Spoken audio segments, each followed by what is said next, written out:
I want to start this podcast off by just getting your general feelings on the series so far and how hooked you guys are into Harry Potter.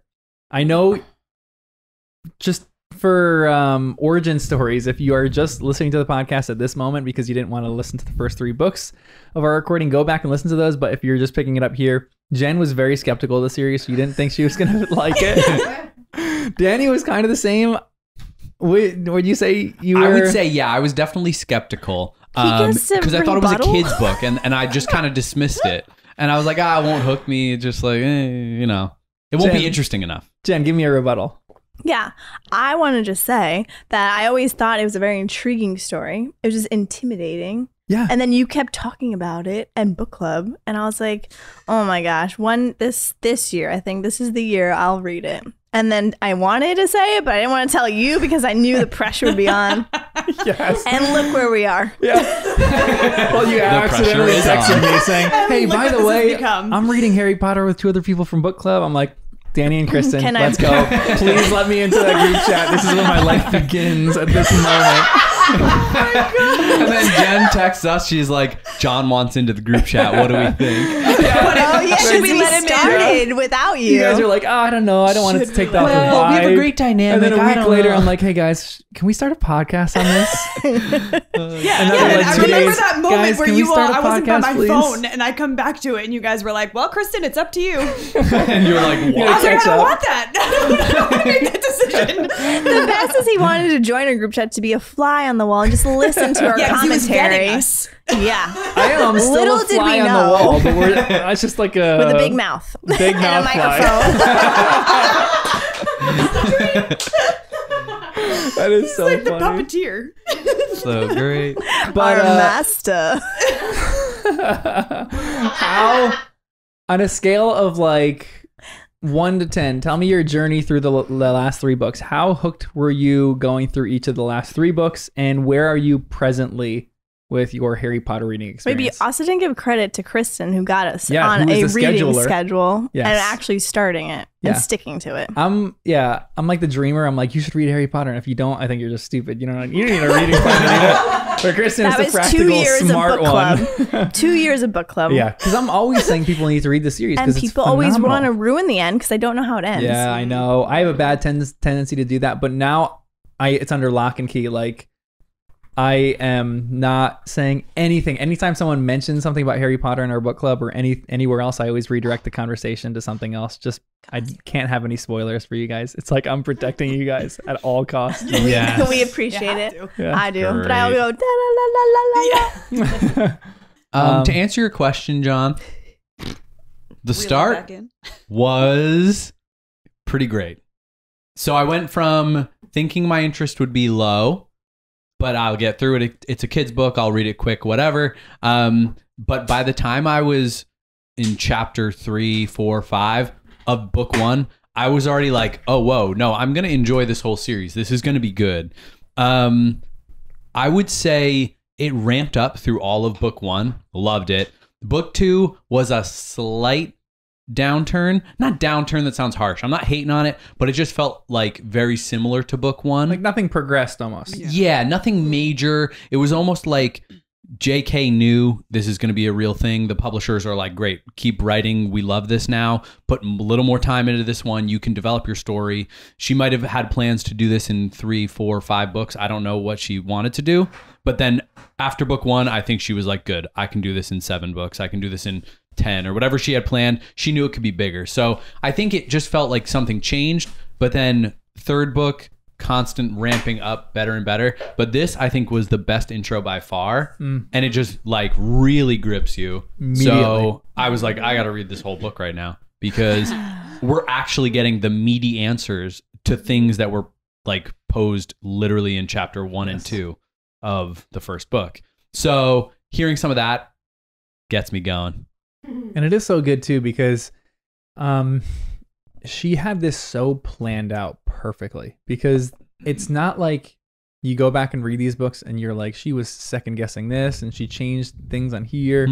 Everything that she has done has been so purposeful and meaningful. Like when you finish a series, you're going to go back and read this and understand how organized her thoughts must have been. She must have that's known awesome. the whole entire series before she wrote a single word of this. So you think regardless of think about. Yeah, like it just seems crazy. Yeah. Like you think she was planning 7 books the whole time, or she at least had the entire story that was captured in 7 books was planned out? I think she was planning 7 books the whole time. I think she knew exactly where she was going. She filled in like some details here and there, I think.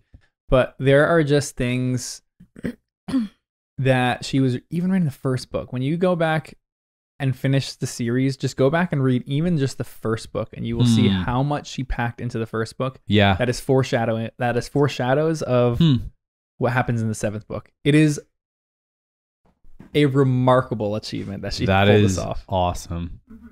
Even Sirius Black coming up in chapter 1 or 2 of book 1, I think there was that part of me that thought maybe this just came up because she was writing book 3 and thought, is there any character that I've mentioned so far that I can bring back? And she like looked and was like, okay, cool, I'll bring this guy back.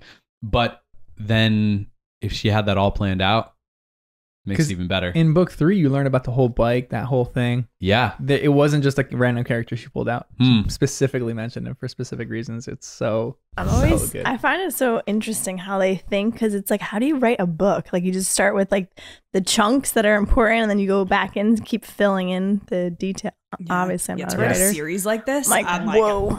Like the little, because we That always is talk about her fascinating. little sentences that she just throws in here and there. I'm like, what the? Yep. Like and this is true. There's a movie, Secret Life of Walter Mitty, and there's a line in there where Kristen Wiig, I forget what her character's name is, she says, if you're trying to write a mystery novel or something like that, you have to know exactly where you were, and you just work your way backwards. And that's what it kind of feels like in this series, where she knew exactly where she was headed, and she just worked backwards. It's almost like she wrote book 7, then wrote book 6, and then just published them in book 1, 2, 3, 4, 5, 6, 7. But Jen, tell me of your enthusiasm experience for this book.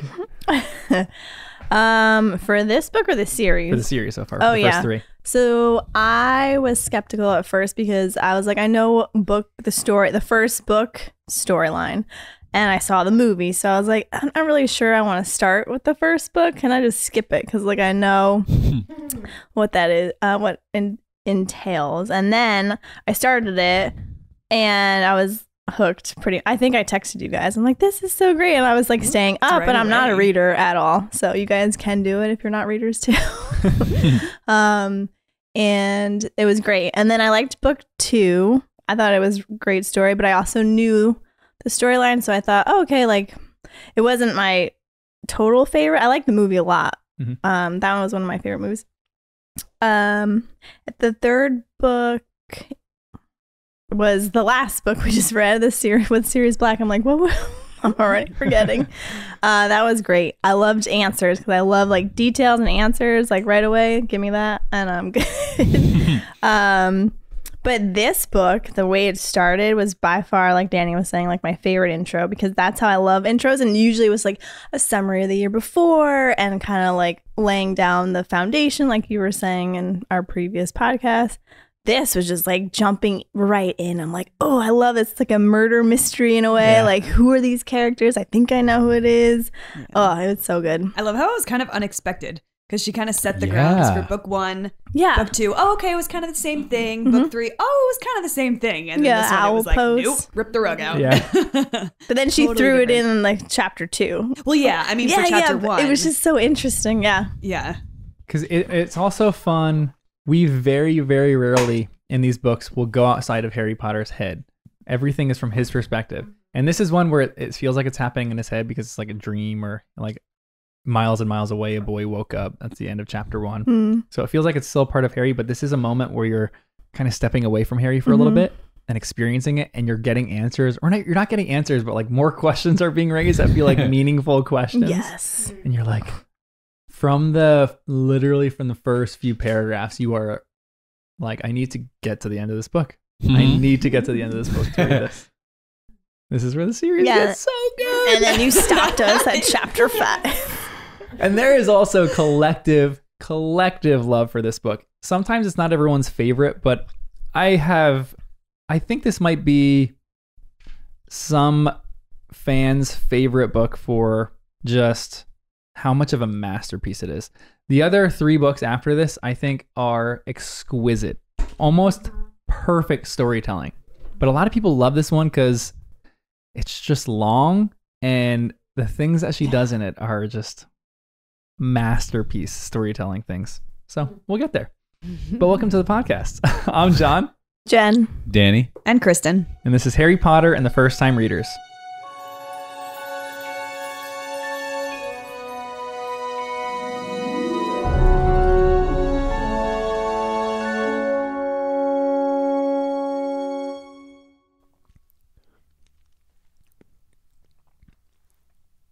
Okay, so there's a lot of information that I want to talk about.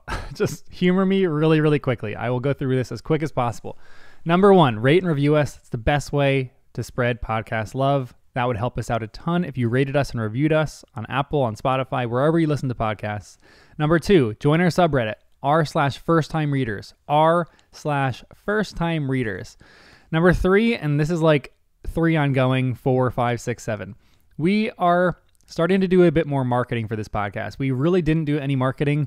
We have hit some milestones right now, which kind of propels us into wanting to get this out there to more people. We want to grow our little community of weird people who really love Harry Potter. Sorry, we're all not weird. Well, we all would probably self-admit that we're weird, but we want to grow our community a little bit. So we're doing a few things. We have a Twitter account. I created this a while ago, but I never really did anything with it.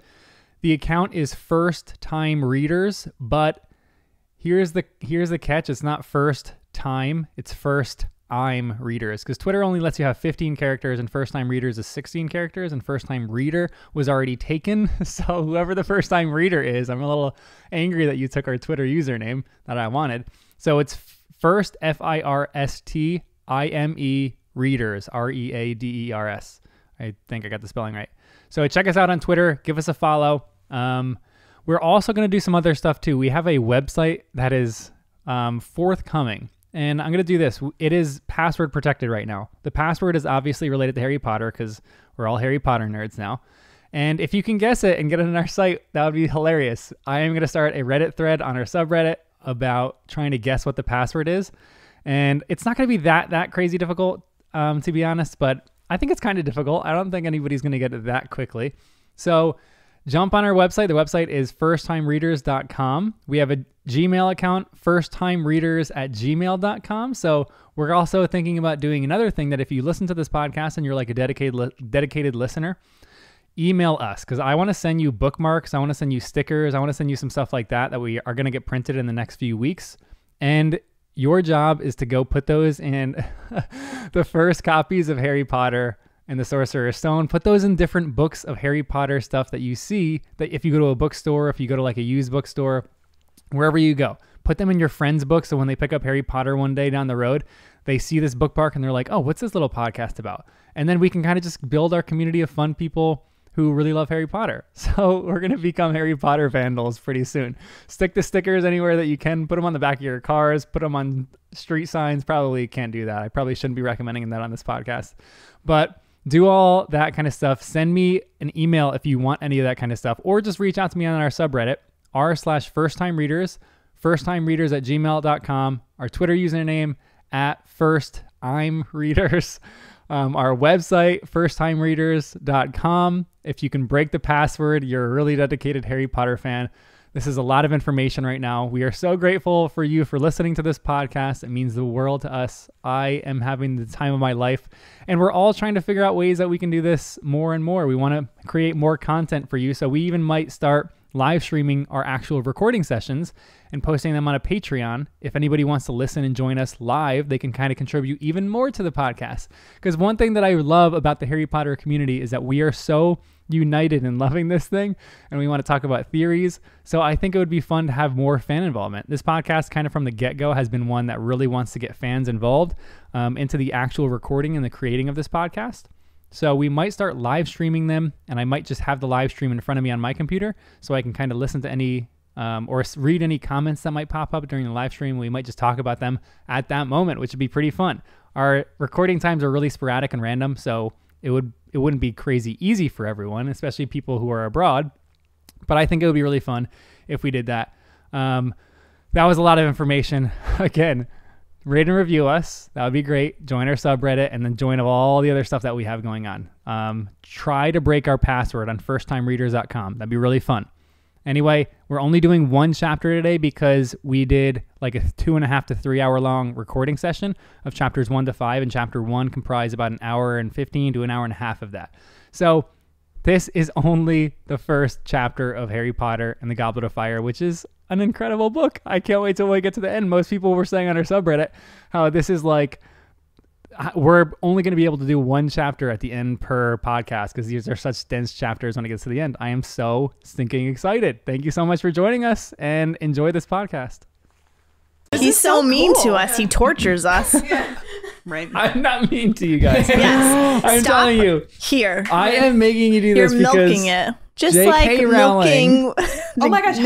How do you? you I would don't have had know. to deal That was a with this question that I crap. Not with every single book, but in between books, you would have had to deal with this for years. Oh, shut up. Well, at least you can get through the actual Whatever. It's so book and true. then- We're experiencing it Wait. like the people would Yeah, have back at in least the to an day, extent. except better. Yeah, but at least we would get a full story. We are only getting 5 chapters a week. But this is I'm just okay. playing There's with you. another point It's to this. fine. This is how Charles Dickens published his books. Ooh, nice. Every single book was a serial that he would write a chapter in a newspaper, and then it would come out the next week. I'm like, What year was that? It's like TV series. this is what TV episodes are all about too. I like my Netflix so I could binge, and you're ruining my book reading and Like you're listening. ruining it. No, this is making it better. Come on. It is because you said And- we have to milk it. Yeah. First time. we just read 5 chapters in 2 days. I know. Literally, you were like struggling. You were like, I don't know if I'm going to be able to read 5 chapters, and you finish it In on 2 Monday. days. Yeah, because Yeah. I was listening to it. But it's I not waited cheating to now, start we know. so that I could finish the chapters today. I'm like, I know I can read all 5 in a day, so it's fine. All right, All right, stop bragging. let's start off. I'll probably throw all this in the podcast. It's kind of And fun. now I get to just start chapter 6 tonight as soon as we leave I here. know. It's great. Yeah. How exciting is this, guys? I'm so content right now. But let's go through chapter 1 to 5 of Harry Potter ambiance and set. the Goblet of Fire. Mhm. Tell me a summary of chapter 1, the Riddle House. I know you guys hate doing summaries, but we got it. You got to It's refresh so your memory real good. quick. I think a professional summary person should do it. Like Kristen or Danny. I was gonna say. Do What, want you it? have something? You could do it. 50 years ago, the Riddles died, and Voldemort is back thanks to Wormtail. They have killed 2 people, and they plan to kill others to get Harry. Bertha Jorkins from the Ministry of Magic is dead. That is not a very good summary, but that's what I jotted down. So basically, it's the creepy intro, curveball. And I don't remember exactly when we know that it's Voldemort, but I feel like almost instantly because it's Yeah. Harry Potter after Yeah. all. So yeah, just all the creepiness. Okay. I love the beginning of it. It's so good. So like, Yeah. Because it's like a dark murder and- mystery in Yeah, a yeah, way. And yeah. you're like, who? These 3 people that were found dead, but they can't figure out how they died. And the only thing that Frank, the old man that takes care of the house, saw was a young teenage boy. And I'm like, is that Tom Riddle killing himself in a way Ooh. and covering up his tracks? And the parents. with- Already. Interesting theories. And then I was like, but Tom Riddle was an orphan. So is So this how what could he any of did? And he became an orphan? And then went to Hogwarts? I don't know. There's so many things I was thinking of, and it was only like the first couple pages. Yeah, You're overwhelmed. It left me with more questions too. But Yeah. Okay, there's an interesting question just to start. We are going to jump into deep theories just Sorry, from the I skipped get-go. over. Because you guys brought some great stuff up. So, how do you think Voldemort has come back again? I don't even know how he did it the first 2 times. Still. well, But So yeah, I'm confused about this house and the riddles, and that like matters as far as him coming back, because then I'm like, wait, so the Riddles died and it was a teenage son? Mhm. So teenage boy. Well, Teenage I don't think they meaning- actually said how old the person that was dead. It just said son, right? I could Mhm. be wrong. because what I was wondering is this I thought maybe it said adult son. I don't remember. I'll have to look. But it felt weird because then I'm thinking, is this after the Chamber of Secrets and after stuff with... I know the time frame on it. I couldn't catch when they died, right? And then yes. Oh wait, but does it say it was a few years later that Frank got away with murder? I can't remember. Do you know Well, how he many didn't get years? away with murder. He didn't murder him. No, yes. Well, maybe sorry. he murdered him. No. He was convicted. Yeah. He was charged but not convicted because he didn't do it. Because they couldn't figure out how they died. Because they said that is it possible that they died of fear of death, scared to death. Yeah. Oh, fear to death, scared to death. Exactly, because that's a really great line in this. When people actually think they're scared to death, like even how this opens, the villagers of Little Hangleton still called it the Riddle House, even though it had been many years since the Riddle family had lived there. 50 years before, at daybreak on a fine summer's morning, when the Riddle House had still been well kept and impressive, a maid had entered the drawing room to find all 3 riddles dead. Wait, but then that makes sense in a way because isn't Hagrid around 45? No, 40? Hagrid's like older. 60. He's like 60 something. Oh, okay. Yeah. So this said 50 Tom years Riddle, ago. So then I'm saying like Voldemort at the adult, like if he was a human age, would have been 6. Well, If but this Voldemort was 50 alive, years he would be ago. 60. He would be the same age as Hagrid. so this is 50 years ago. It's 1994. So this would be 1944. And Tom Riddle would be right how before old? World War II. 10. That's what I'm not really sure about. 10. That wouldn't really make sense because when you go to... Oh, wait, but you go to Hogwarts at 10? Yeah, 10, 11. Yeah. Huh. Maybe So, I mean, this is right. tricky too because the last book brought up some time turners. So you're like, okay, who's going back in time here? Who has one of these time turners that were manipulating time? Oh, man. So true. Or it could not be them at all. It could just be another Riddle family. But I don't think so. So you said they're scared to death. That's what the book says. What do you actually think happened to these 3 riddles? Dementor's kiss. Oh, man. Wow. That is dark. That never even crossed my mind. But they're I don't dead know. though. No, I know. They actually, they were Oh, like yeah, they're soulless dead. and walking Yeah. around. I was Yeah, just yeah. joking. That's a great... No, Maybe that's me the for a spell, minute. though. That oh no, but According they to are still my there. date timeline I have in my phone notes here, it was 1942 when Myrtle was killed, Dippet was headmaster, Hagrid was expelled, and Voldemort was a student named Tom Riddle. So if that was 42 and this was 44, Tom Riddle could have graduated, but I don't remember how I came to that conclusion. My notes aren't that detailed. So it makes me think really? that, because it does say here on literally the second page that it was elderly Mr. and Mrs. Riddle, snobbish and rude, and their grown-up son, Tom. So It does this say is their Tom. son, Tom, Okay, yeah. and he is grown up. So this is post-Hogwarts. A guy named Tom, because I'm not ruling out identity theft. Well, I was thinking that too. That Identity is theft true. is not a joke. Millions of families suffer from I it. did. I did think of that also. You're right. But then, was Voldemort ever a child? Like, did he always exist as the spirit, Oh and he just my. took on? Ooh. That's terrifying. Because So- if you're saying like identity theft, I feel like he could change to whatever age he wanted to be, to then go to school and learn more, and then make connections, learn the ins and outs, Networking. or Interesting. finding different secret chambers. And that would lead into the Salazar also- Slytherin type of theory. That was just gonna Put it say out there on a whim. I don't know if I really buy it, but That that would it's be him? like not maybe. I think that's a stretch. Yeah, it's definitely a stretch. But even this whole thing, because I'm like, if he dies, if Tom Riddle dies, and if it is Voldemort, how does he come back?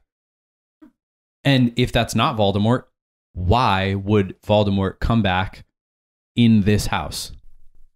Because it was his house growing up. That's what I was like, Yeah. oh, maybe it is his parents and him, and somehow maybe he was a time turner and went back in time and like Right. killed them when they were or ahead. No, you can't go ahead in time. I don't know. In the future, Whoa.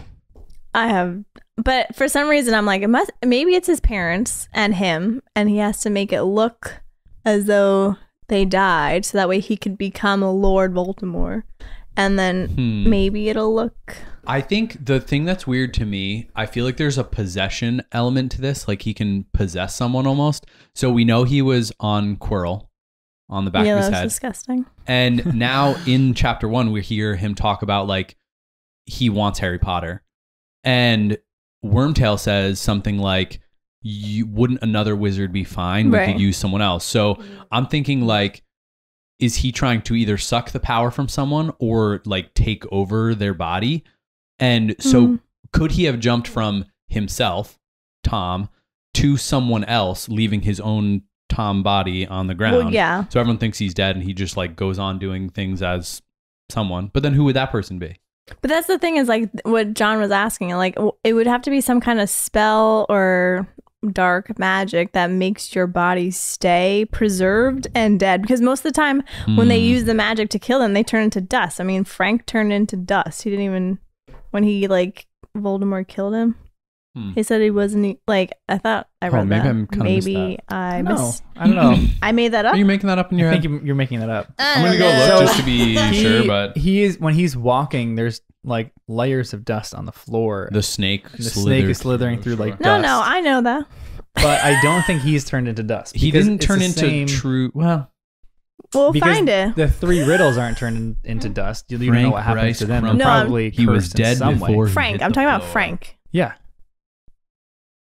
So it says he was dead before he hit the floor, but I assume I don't know if it's like a Thanos snap. But that's all it says. What page are you on? This is the last page of the chapter, which is 15. It's like the second to last line of the chapter. A flash of green light. Ooh, green light again.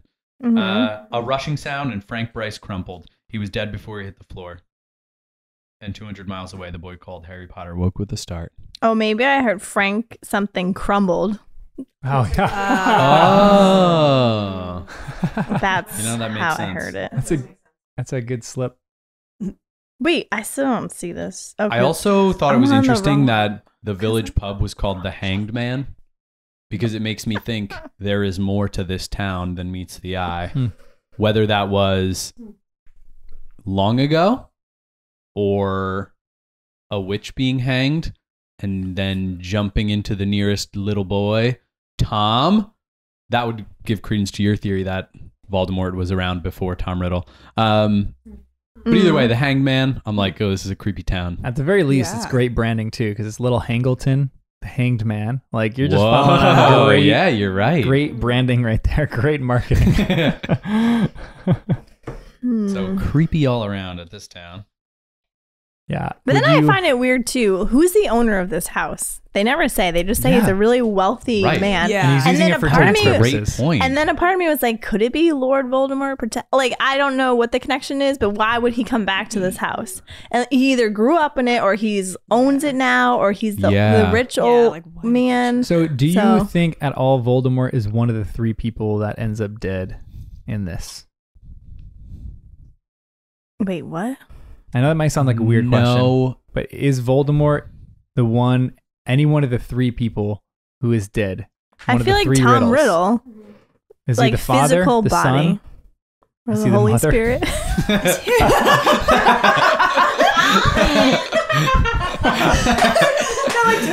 We're like, yeah, let's say it. That's so good. Oh my gosh. But do you think at all that that Voldemort is one of these 3 people, or no? And possibly, do you think that he might be the reason that they're murdered? Is he like a 4th person, where he's the reason that they're murdered, or they're dead? I think he could be the reason. I think he's both. But I kind of also think he's Tom. I feel like he killed his younger self somehow. Oh, you're still on the time travel part. I guess he seems to have some weird, very powerful magic, because he was able to have a physical form from a journal that like someone else picked up. So a part of me thinks that like he can have some kind of like mirrored magic where like he can kill his like physical human body and freeze it, or I don't know what he did with it. Like you're saying almost like suicide. Like he does magic on his parents, boom, boom, kills himself, knowing that he would live on in the journal or whatever. Or like spirit world. In the spirit like, world, yeah. He's like, now I'll just float around and do stuff. Things. Yeah. Or maybe he killed someone that he liked their powerful body. I don't even know the body built of Tom Riddle, but I don't know. So then after he attacks Harry and it shoots back on him and he turns into dies or disappears or whatever, then he's floating around in the spirit world, finds Quirrell, blah, blah, blah. Quirrell's gone. Then he floats around some more and then says, let's go back to my old body. Well, why would his body be in the house? I guess the time frame doesn't work. Well, maybe they bury him in the yard, like classic big old houses. Families get, cemetery in the back. Maybe, because I was saying in one of the previous podcasts that like we know hair is good for polyjuice. So like people's physical bodies matter. So whether it's toenails or hair or an arm or literally his whole skeleton, like maybe that is enough to do something to bring him back. Maybe that's why he needed to go to this house. I just thought it was, so to me, I keep going back like it's a family house, and like he went back because it's comfort. He knows no one's there, and that's what made me think he might be the owner or some connection to the owner of the house, or maybe he's doing it for tax purposes. Voldemort is doing it. No, because he knows that it's tax purposes is just a front for he really needs this house for some reason. He knows it'll be isolated or vacant is the word I wanted. Why did he claim to be an orphan if he wasn't? If these were his real parents? So that's an interesting question. And because this is after Hogwarts, could at it least 2 be years. his grandparents? So who would this be, his uncle then, or would this be his dad? I'm saying the adult son. So it seems like the adult son. So, why do you think this adult son is still living with his parents? Is he a Tom Jr.? Adult son, like grandparents. Yeah, but again, then why would he pretend to be an orphan when he goes to Hogwarts? Well, we know that his dad didn't like the magic part because his mom was like a witch and didn't tell the dad, and that's why Tom Riddle became an orphan. I thought, but I don't know what wait, his mom was a witch. That's my understanding. I forget how that went in the Voldemort book. Yes, his mom was a witch. And his dad was a muggle. Yeah. But his dad didn't know that she was a witch. And when he found out, he got really upset and left her. Nailed it. Yes. So this is... It's possible the adult son is his father and he is a teenager and his father was living off with the grandparents, and because he rejected the wizard ways. Yeah, no, like that, it does. Because like, so he's at Hogwarts, Voldemort. He maybe didn't even graduate. All we know is he was doing the stuff with Hagrid and the Chamber in 42. Oh, true. And then maybe, I forget if we know what year he was, but either way, after Hogwarts or on the summer break or whatever. Oh, it did say summer evening, so he would have been home from school.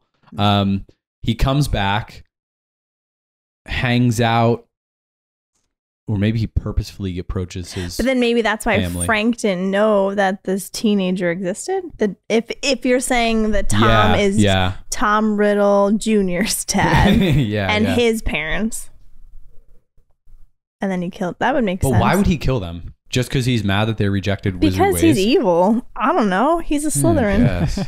He does like. Hey, we don't hate Slytherins anymore. Danny's remains a Slytherin, all right? I just like to throw that out there. I don't hate them. If you hate them, I don't understand them. So I can't. The true crime podcasts at all? Sometimes I yes, heard. like Serial. That was great. Yeah. Oh yeah, that I just got released. Yeah, I saw that. That was sick. So crazy. There's also Everyone a from show Serial that is rejoicing. on Hulu, Murder in the Building. Oh, so good. Oh, they talk about the true crime or serial podcast. It's like a spoof, like a satire on podcasts. It's really funny. This whole chapter feels like a true crime podcast. Yeah. That's like why I we're all love doing it. a true crime podcast on this book right now. Yeah. That's like So not my good. thing, so I'm like, what's going on? Listening intently to you guys. Kristen, you haven't said anything in like 20 minutes. So, how do you feel about this chapter? It was good. Second what you guys said. That was good. Why Such a do you think mystery. this person? Why do you think these three people are killed? I like Danny's theory now. Wait, which one? The one where it's like he was mad that they don't like magic, they reject or whatever, so he wanted to get back. It's funny because I don't even like that theory. So then what's your new theory? No, it sounds like something. Like that could be something, but why kill them? And why is the house important? And if he did kill them, then why is he coming back now? To me, that would only make sense safe. if like home. Like his father was a wizard that whole time. And his mom maybe didn't know it or something like that. And then he comes back and realizes like maybe, I don't know, like I'm trying to think like Voldemort's side of the story maybe came from his mom because he was with his mom, but his mom was telling him stories about why they broke up. Oh yeah, we got a divorce because your father's a muggle and he rejected all the stuff. How did he become an orphan? Well, I don't know. His mom died at some point, whatever. Maybe he never even knew his father existed. They didn't say, yeah. Maybe he genuinely thought he was an orphan when he was at school. But then how would he... So then how do we know this whole story that he was an orphan and that the dad didn't like... So like someone had to know that he had a dad that didn't like that the mom was a witch. But my new thought is his dad can't... Well, I'm just wondering, do we know that his dad was not a wizard? It said it in one of the books. Right, but was that from Voldemort's perspective at the time? He's thinking... Right, like maybe... As a kid, he fed that story to everyone. Yeah, and, then that's maybe that's what his mom has always told him. So he grows up, his mom's a single mother, and then at some point she dies for who knows what happens. And then all his growing up years, his mom has been telling him, your dad died long, long ago. So when his mom died, then he thinks, okay, now I'm truly an orphan. And his mom had always said, oh, your dad hates wizarding stuff, that's why he left. But really, his dad was a dark wizard all along. For all I know, his grandparents too. The whole Riddle household, this creepy mansion on a hill, and the Hanged Man. That was like, some other person in his family. The only thing that I don't get is because Frank, who has been with the family for so long, didn't ever hear magic before, Quidditch, like all these terms that are magical terms, he never heard before. So yeah, unless they're really good at not talking about it ever. No, they've got memory erase spells, and they're dark wizards. They don't have any rules. This is so much fun to just sit and listen to. Oh my god. It's like a ping pong going back and forth.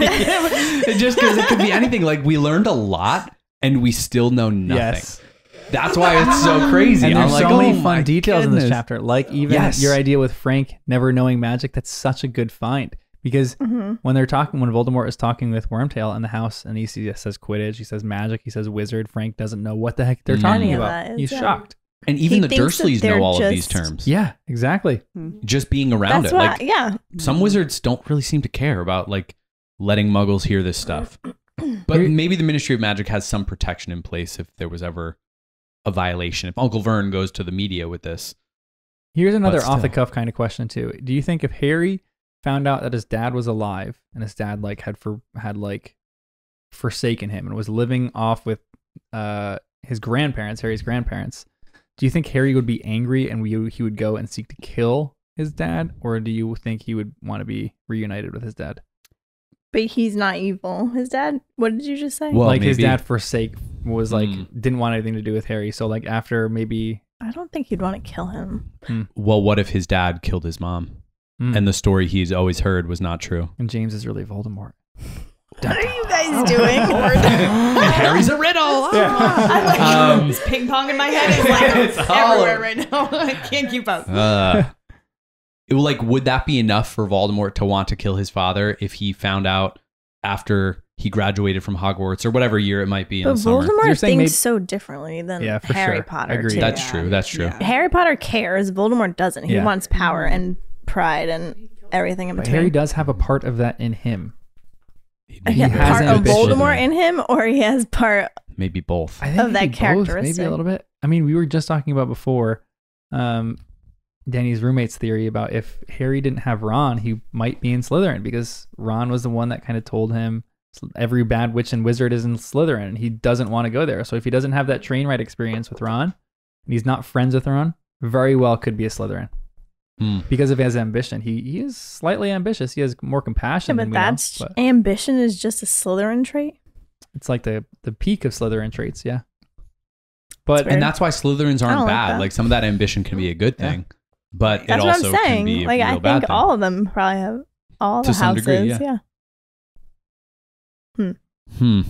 But why would Wow, there's so many creepy, things in this shriveled chapter. Voldemort need to be at this house now? And I was go ahead. Well, I'm wondering where, because he's so weak, it has to be in some location to where he needs to be. Like, I'm thinking this house, I don't think they say where it exists yet, but it's No, they maybe don't it's say. close to Hogwarts, or maybe it's close to the Quidditch. Oh, Great catch. 200 miles? 200 miles away, it says. Danny Harry is is, going to do some research later. Boom, now we know. We got a radius. From Surrey. Yes. Yes. So that's what I was That is so true. saying, that maybe he got information of where Harry is, so he's like, this is the house. So then maybe that throws that whole theory away. But it also is a Riddle House, which is Tom Riddle, which is Voldemort. So I think, yeah, my brain's mush now. So the chapter fair. did seem to like they are staying there, maybe just temporarily. It's a good resting place for them. He's Because he recovering needs strength from milk traveling. from a snake. Oh. The ridiculous. venom from a Right, snake. that's what I'm thinking. Milking a snake is okay. actually their fangs. Huh. Wow. I'm reading it and I'm like, question number 1. How How do does you one milk a milk snake?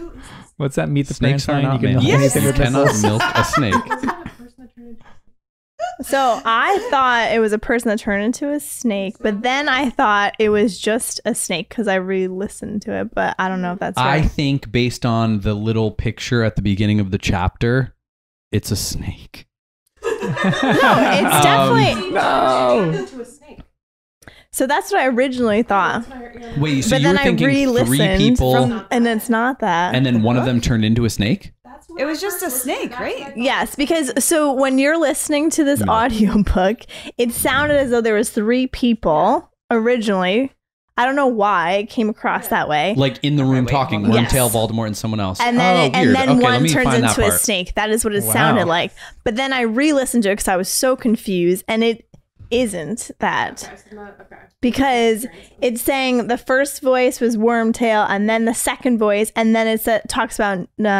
Where is Nagini? He talks in a Where's- voice that he's never heard before. Like so then, Frank, and then the voice that this Hissing your and favorite, parcel tongue. no, the guy that does the audiobook, Yeah, the Jim voice. Dale.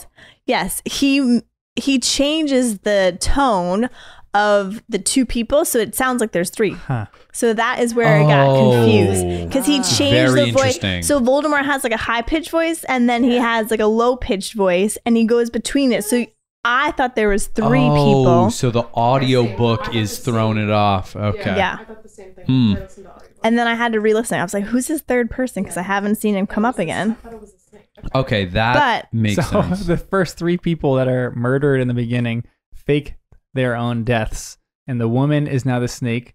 The father is Voldemort, and this child is Wormtail.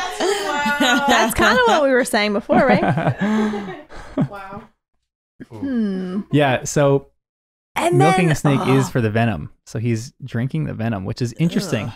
because it's giving him power and Yeah. not killing him, Yeah. which is weird. But then he's got to be part snake. And it's yeah. He can speak He's snake. an animagus. But then that's what I was thinking. Like, could he be part Hmm. animal? We talked about this last time. Do you think You think it's someone turned into an? there I don't know. is a snake mentioned when Harry lets a boa constrictor out of a zoo? Do you think this could possibly be the same Whoa. snake from like chapter 2 Wait, or where was something the like snake that? from? Brazil. Oh, So if it was from like some other country where Voldemort's from, maybe. But that would be funny. Very interesting. And then there's Wormtail. There's so many things. Yeah. We're this is such a dense chapter. Maybe the most dense that we've gotten so far. Yeah. Of just how much information is in this chapter and how little you know and how many questions it raises.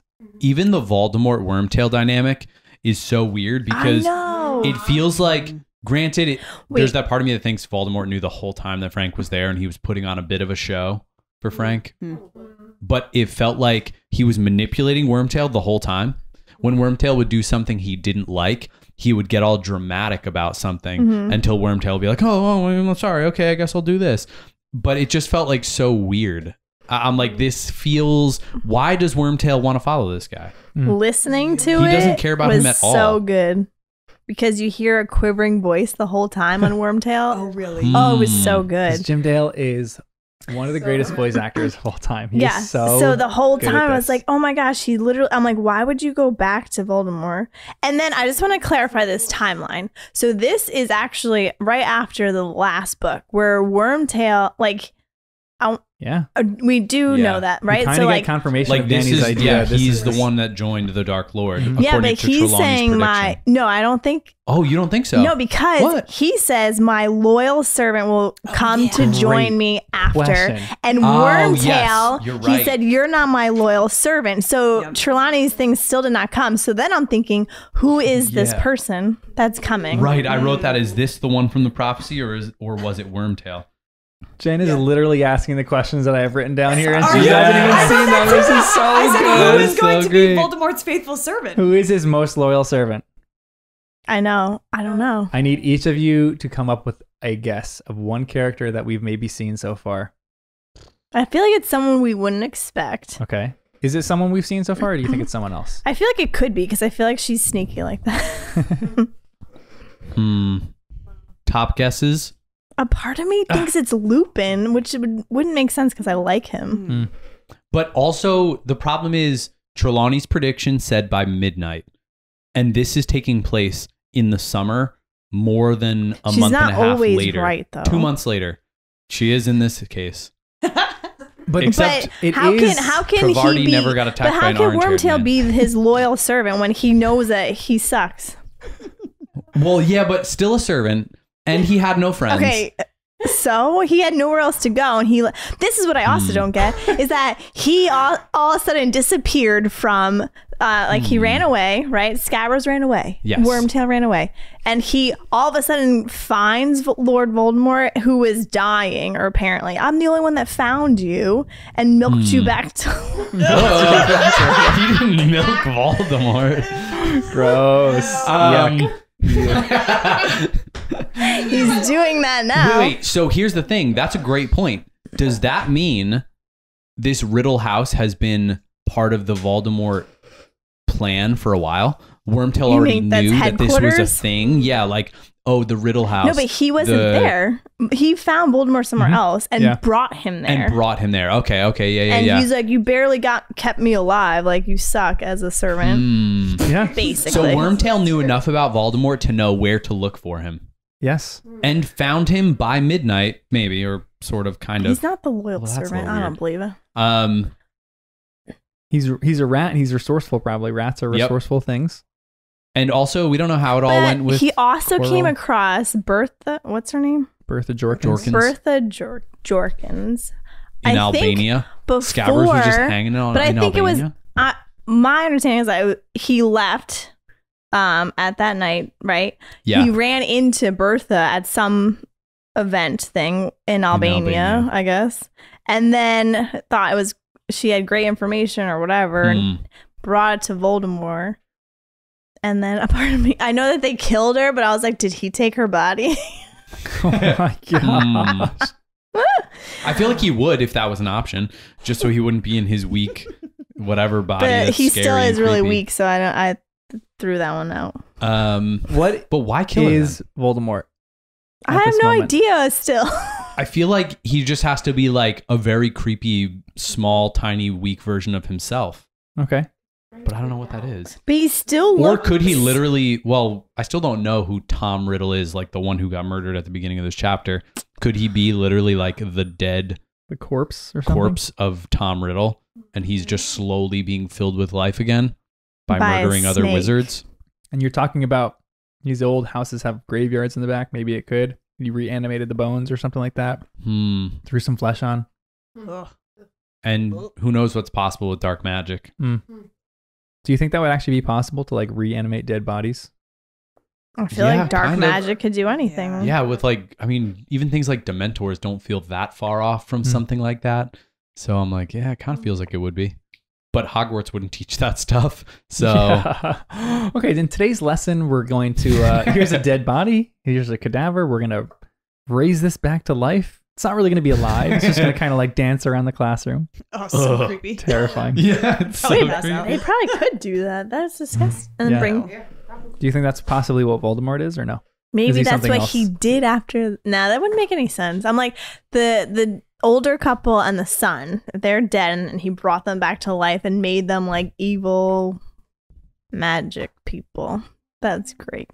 He seems, to an extent, reading this, he's an old shriveled. He looks like an old shriveled man, I guess, in your mind's eye. Voldemort, you're talking about. Voldemort, yeah. It's almost like reverse or Benjamin Button. It seems like he's this old man who's like hunched over in this little chair, can't move. He's a tiny little old man baby. And it's just a weird picture of this thing. So you don't exactly know what it is right now. One day we'll know, maybe. One day. There's lots of interesting things.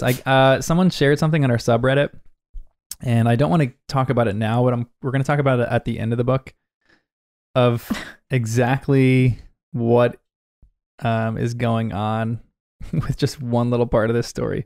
And it was so fascinating. It was something that I had never known, and JK didn't really put it in her books, but she confirmed this idea later on because her editors were asking her. And her editors were horrified by the things that she was saying. Oh my goodness. Oh gosh. So we'll talk about Love that at the it. end of the book. Thank you so much for that comment. That was so fascinating to me. It was Adventurous Handle 379. Thank you so much. That was great. Can't wait to get to that in the end of this podcast. Something else weird in this chapter is that I think it was Voldemort who said we could have modified her memory, or Wormtail said that, and then Voldemort says, but a powerful wizard could change that. So then I also thought that's awesome that memory modification, like even what Lockhart was doing, could be reversed by Dumbledore. And I hope Dumbledore took some time to go find all of Lockhart's victims and restore their memories. That would just be a nice thing to That's do. what he's doing with And his it would time. help keep Yeah, Lockhart guilty. Maybe. That would be a noble pursuit. Yeah. Makes him a little more admirable, maybe. I just want to say too, we have gone through one of my questions on this chapter because you guys have been talking about this. I mean, we pretty much covered everything else, but there's still so much in this chapter that we haven't even touched on. But just like, here's just a general fun kind of question. Have you ever been to a spooky place or a haunted place like this? Like, have you ever been in Frank's shoes? Thankfully, no. No. But let me think about it. Not quite like this, but I've been in creepy situations because I love exploring abandoned places, abandoned insane asylums, etc. Seriously? But one time I was house sitting for my friend Parker, and he lives in a very large, very creepy house. And I kind of like pictured it looking a little like this. So it's like a mansion, and the family was away, and I had to sleep in this thing with like whatever 28 bedrooms or something crazy. And so I didn't love sleeping in it. At some point, someone snuck into his basement and was sleeping there for like 3 weeks, and they didn't know it because the house is so big. What? Oh my god. And so when I'm watching this place, I'm like, all right, I'm gonna lock. Like I had gone there enough times as a kid. I knew like the doors, the windows, etc. So I locked everything I could. And I walk around the house, and they've got these big double staircases that wrap around. And I walk up the one side, look down the hallway, and I see the master bedroom door closed. Good. Other bedroom door closed. Then I go up into the attic, go over down the other side of the attic, spiral staircase, walk through all of these other bedrooms. I'm getting terrified listening. And I come out to the other side, and all the lights are off because it's just me, and I've got this flashlight, and I'm shining around. And then I go down the other side of these stairs, creepy mirrors on the stairs. It's like sketchy. And I shine the light to the other side of this long hallway, and I see that the master bedroom door is now open. Yep. No. And I'm like, I'm running out of the house, and it's done. Sorry. Now house. I'm the only person in this house. That door was closed. And granted, I don't remember going over and like locking it, like pulling it all the way closed, but it was closed. What did you do? I slept there on a beanbag. What am I gonna do? You know, that house with is all those terrifying. rooms. You slept on a beanbag. Well, because the thing is, it just felt like I don't know what the mentality was, but I was like, I wanted more space between me and like other things. So in the main entrance by the front door, I was just there, lights on, TV, watching a movie. And I'm like, cool, while I'm here, if I'm on this beanbag, at least if like someone's walking around or stepping around, like I will see them from any direction for a while. And it's not like I was like terrified, but I was scared. I didn't like it. So I was just like, you know what? I'd rather just stay here by the TV, by the light. Then in the morning, the sunlight's going to shine through these windows. It's going to be all good. Did you sleep?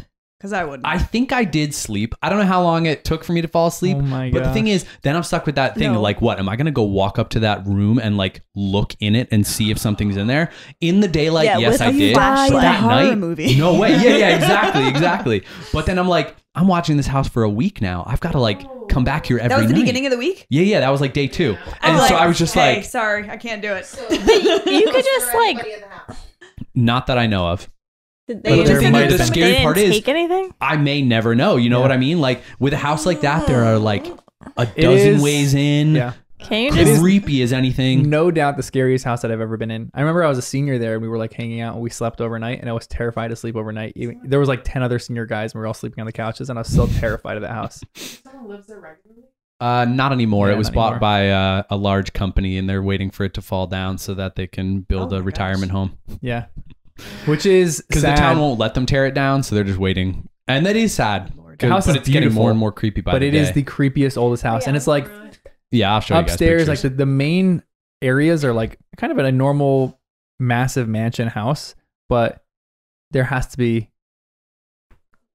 dozens and dozens of rooms underneath. And dozens and dozens of rooms in the attic. And I remember like trying to navigate through different ways and it was terrifying trying to find things. And that's why before going to bed, I felt like I needed to check every room. Right. And to be fair, not to add creepiness to this story. I feel like you should, I feel like you should have like a flashlight. I feel like we're like, we're like around a campfire. Right like the family has had weird experiences. So like Parker's sister at some point said that she woke up and what she thought was a demon was at the end of her bed. Oh, yep. No. And so like stuff like that has happened in the house. And so she refused to sleep in that room for a long time, whatever.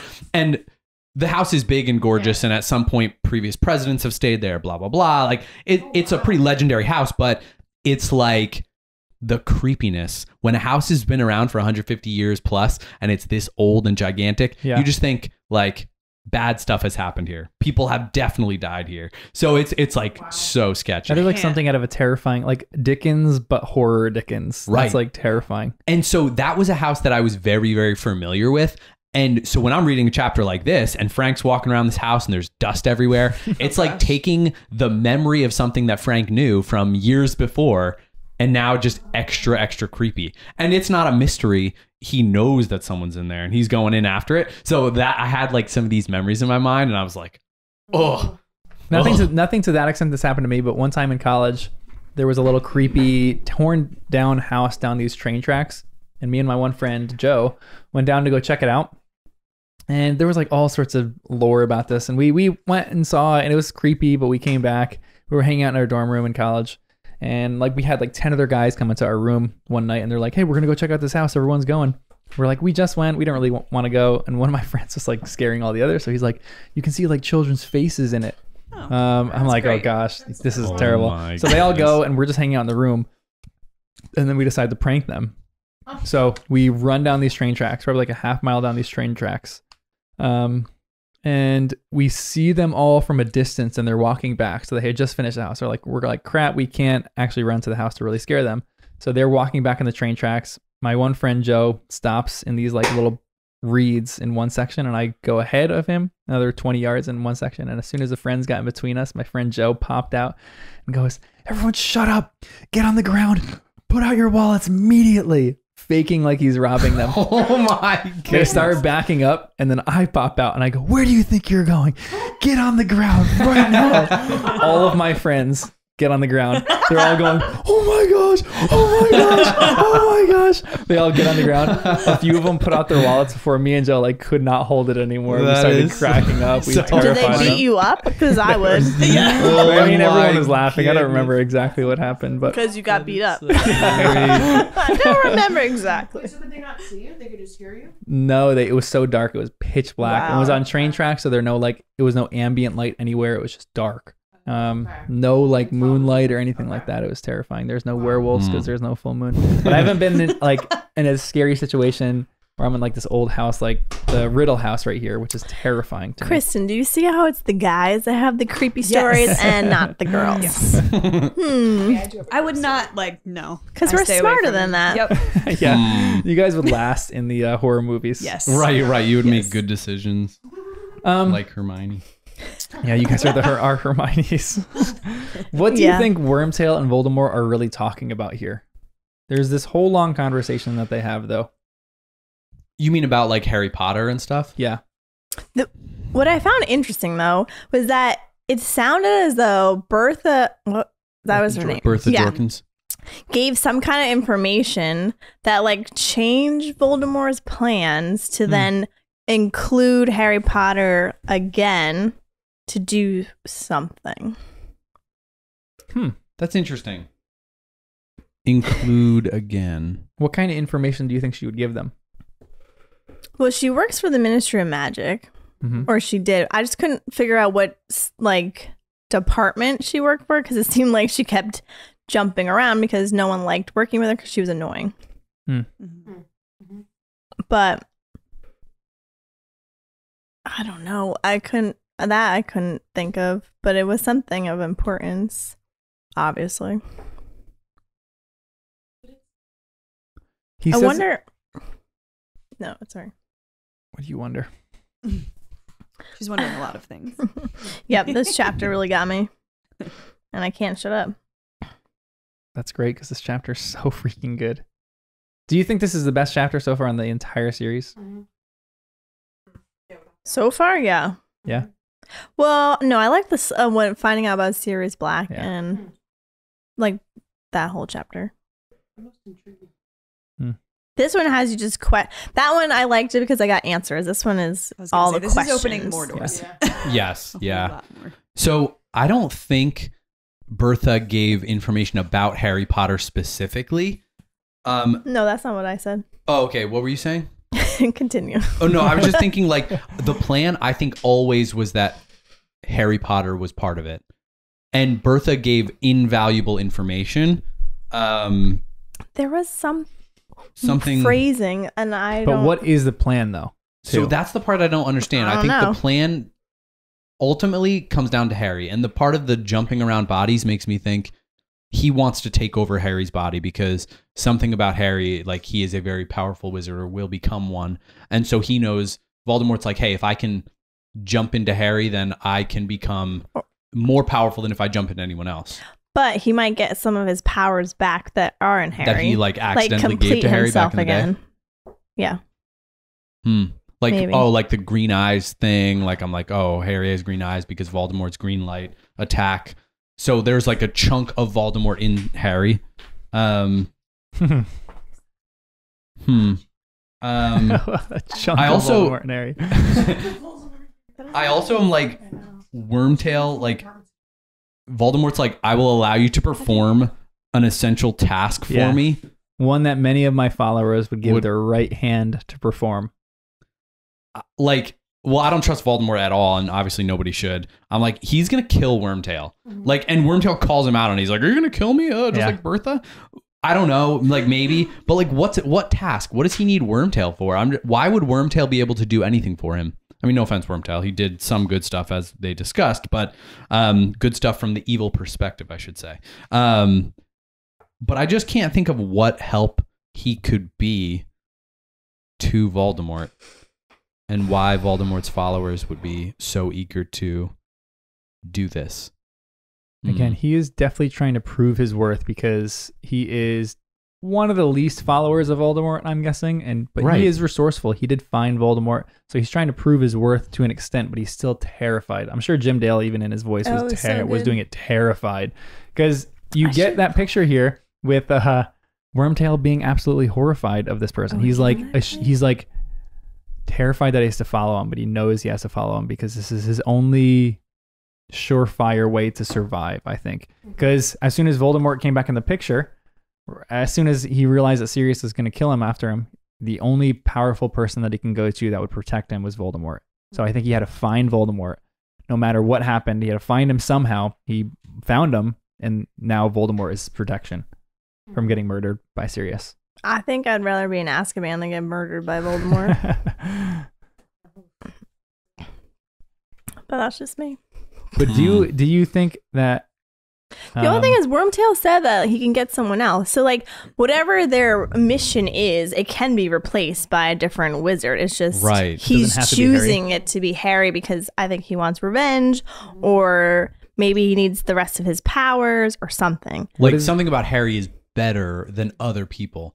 Oh, but then it can't be the fact that he attacked Harry and left like part of himself with Harry, because Harry's the only wizard he killed or like tried to kill that survived. So if any wizard would do, that's what I don't really get. No, like but he just wants to saying, take the form of some wizard. Maybe. How many wizards does he need? He's killed a few already. No, yeah, it's weird. Like he could have maybe just used Like, Bertha Jorkins for this. Over to Bertha. But he is adamant that he needs Harry Potter for this task, or for this. Ooh, Harry does talk to snakes. Because it's maybe he needs a Slytherin. No, but that's because part of him is Voldemort is in Harry. Or maybe regardless of Voldemort, Harry he would have been able to. Yeah. What's the Parselmouth? Parseltongue, yeah. Parselmouth. Yeah, it's that is something that sets Harry apart. So maybe there are other wizards that but there hasn't been a wizard in what'd they say? In a century. Mm-hmm. So Parseltongue is rare. But if there are other living wizards that he could use, or do they have to be living?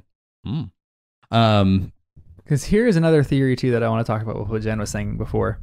Voldemort says this when he gets turned around, and Frank goes a little crazy. He goes, "But I am not a man, Muggle," said the cold voice, barely audible now over the crackling of the flames. "I am much, much more than a man." What does he mean by saying he is much, much more than a man? Is he actually a human being, or is he just saying this like metaphorically, like I am so much better than anybody else, you think? Yeah, I feel like he's saying he's like a god. Like Yeah. you just reading that again. That's how I feel. I know. It reminded me of a line in the Lord of the Rings series with the elf, the evil one. He wants to become like a lord. It says like he wanted anyway. Yeah.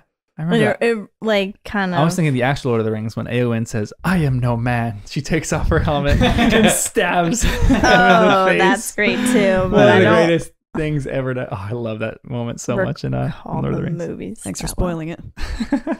There's so many Did names you not? can't I literally even. haven't seen those. No, that's not an important part. Okay. I Lord was of the thinking Rings along in the the same first time lines, though. watchers. That'll be next. Yes. Yeah. Oh, we're not reading that book. I'll watch the movies. Where's the part about the man? What chapter do you know? It's in the first chapter. It's I'm not in the sure chapter. exactly. We are still in where, chapter 1. Wasn't that toward But the this end? is toward the end when he finds when Tom gets turned around, or when Voldemort. Oh, Towards the okay. end. Yeah, I was thinking like he's a lord, like Lord Voldemort. So that's what I thought. Like Yeah. much more than man. Like you have no clue how Powerful. powerful I am, what I can do, and then he shows him. But Yeah, Danny, it's like right at the end, like the last page. He doesn't seem very human-like in this, 15? though, right? Did you find it? Are you guys warm or cold? I'm getting warm. I mean, I'm drinking tea. Oh, so yeah, I see it. Okay. I am much more than a man. and we don't even have that many lights on. Because he even says muggle. So why like, is I'm it not so a man. Muggle. All her body heat. It's Yeah, like you he's can speaking. crack it. Yeah. Because I'm all You know? heated about this debate. I feel like he's just being arrogant in this because I'm not buying it. Like he is Buying more than a what? man. He might be some spirit or some like something. But I think it's just an arrogance that is making him say that. Like, Right. sure, he's more than a man, but he's so weak that he needs Wormtail to be milking a Well, snake yeah, for him well, all the time and can't go away for like a day. So it's like he's got this arrogance even when he is weak as anything right now. Right. So Well, in his mind, I he's don't probably know. like, even though I'm weak and can't physically do anything, I'm still better than you. right, Muggle, and you know? I'm surprised he can kill people in this. I was just state. gonna say, I feel like he would have Seems died kinda after intense, killing right? Frank. Yeah, like he's so Yeah. weak in some ways, but he can still kill people. Yeah. Well, a Muggle must be really easy because they're not They don't magical. put up a fight. But I did find that interesting too. That Hmm. but I'm surprised that Wormtail even like wants to nurse him back to life. Well, that's part of the thing that I don't fully understand. But yeah, at this point, he doesn't have a choice. Why doesn't he have a choice though? Because he's hated by the good wizards. But he could just keep like traveling. Keep running around doing Yeah. his rat thing. Yeah, but I think he's Seeing the motivated by world. something. Spreading the Yeah, bubonic that's plague. why he was in Albania. He was gonna just hang out and live there forever. And then he saw met Bertha, and and he's like, Bertha you know had what? these top secret things that he needed to know. A key piece of information. Hmm. Changed everything. Yeah. The plan. Yeah. But then Yeah, why which would is- even even if he didn't know that Bertha was valuable, why would he pick her to bring to Voldemort? That's I think just he's She's resourceful. dumb. He's a rat. He will just bring Voldemort anything that he thinks but might like be valuable. why her? That's what I'm trying to also figure out. That's a good question. She was in the Ministry of Magic and she was working for so she was working for I forget his Let name. us see. Something with a B. I miss Bagman, which is the games and sports ministry part, which doesn't make any sense.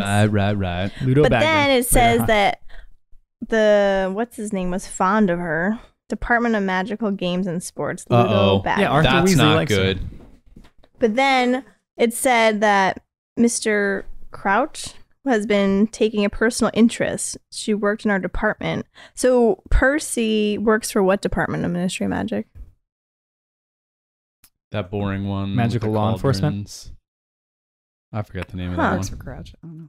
See, I think he's a bad guy. Mr. Crouch is probably a double agent. Whoa.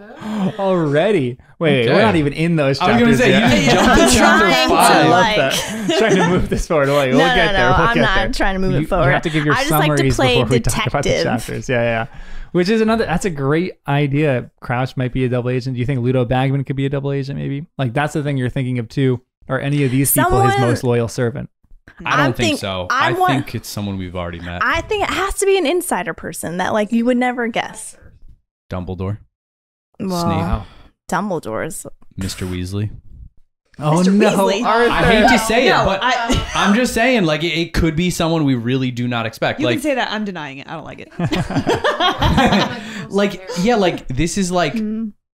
someone, like you said, someone we wouldn't expect. I think would make sense. So maybe not necessarily Snape, but like I feel like Snape had a certain loyalty to him, like to like teaching to that. So we're seeing a certain frustration build. That would make sense. For a second, I thought Harry could even be the loyal servant, even if he doesn't realize it yet. And then Harry could be the one that goes this direction. Or Ooh. Dumbledore, the real curveball. He's got this arrogance. He's got whatever's going on. He's the most powerful wizard. And then Harry has to try and take down Dumbledore after he joins Voldemort. Oh gosh. All of this is coming up as I just am reabsorbing that my faithful servant will have rejoined us. So I'm like, okay, who else is out there? And then, of course, the classic Lupin. That'd be an easy one. Lupin's already out on the lam, running around. I don't know. James Potter. He never Is there died. someone He's that you back. fully trust in these books? Honestly, yes. Like, it's all fun to theorize, Yeah. but I do fully trust all the Weasleys and Harry and Dumbledore. Okay. Do you trust Hermione, Ron? Yeah. Do you trust Sirius and Lupin? No, not yet. Do you trust Snape? I mean, No. I don't think I trust any of the teachers except Dumbledore. Even McGonagall, I think I do deep down. Like if I had to bet on it, like McGonagall bets, I would bet on McGonagall. I think she's good, but there's always that part of me that's like, well, can all the Little evil bit of people be males? No, it's got to be. It's got to be a demented female in there too. But you know, a part of me was also thinking McGonagall, aka Malfoy. Mrs. Riddle. Malfoy's dad. Could He that could be be the the owner of this faithful building. servant and the owner of the Because building? he's rich and yeah. That is a great point. He definitely could be. He's evil for sure. that came to mind. No, that's a great thought. I kind of forgot about him. He hasn't come up a lot recently. Yeah. But he is a character. He's around. Also, Fudge would be a nice curveball. He's I like thought high of up that in the Ministry of too, Magic.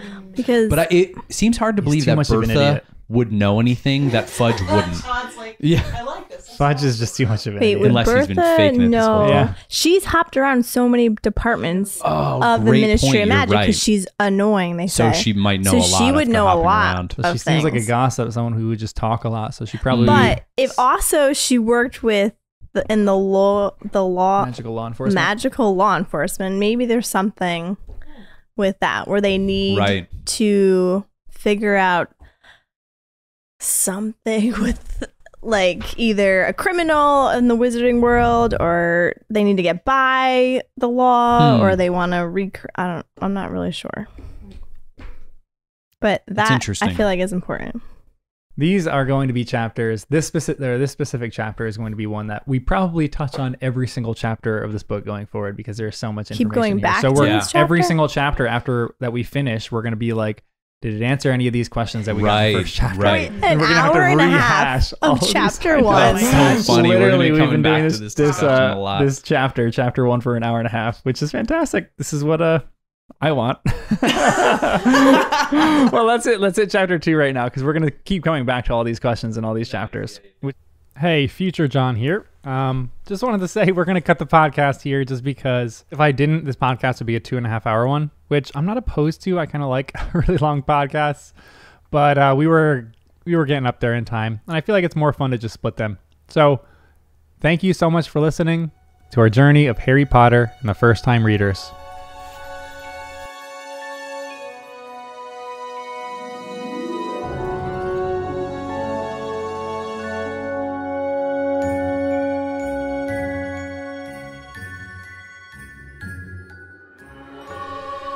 Once again, our subreddit is the best place for all things Harry Potter. We're discussing the Goblet of Fire books now. It is r/first-time readers, r/first-time readers.